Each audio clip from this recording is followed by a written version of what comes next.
Management in ancient India was not just about rules and regulations. It was a holistic practice, deeply rooted in philosophy, governance, economics, and ethics. These foundations shaped the way leaders organized communities, structured economies, and guided ethical conduct across generations. Key management principles were systematically documented in revered texts such as the Vedas, Upanishads, Ramayana, Mahabharata, and Arthashastra. These ancient works explored the importance of wise leadership, effective organization, and sound strategy.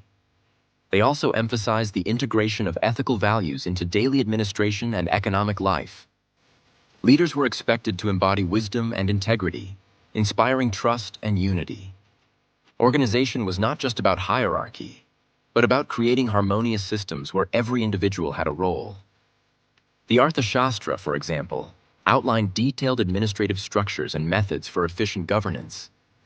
Ancient Indian texts highlighted the value of teamwork, strategic planning, and transparent administration.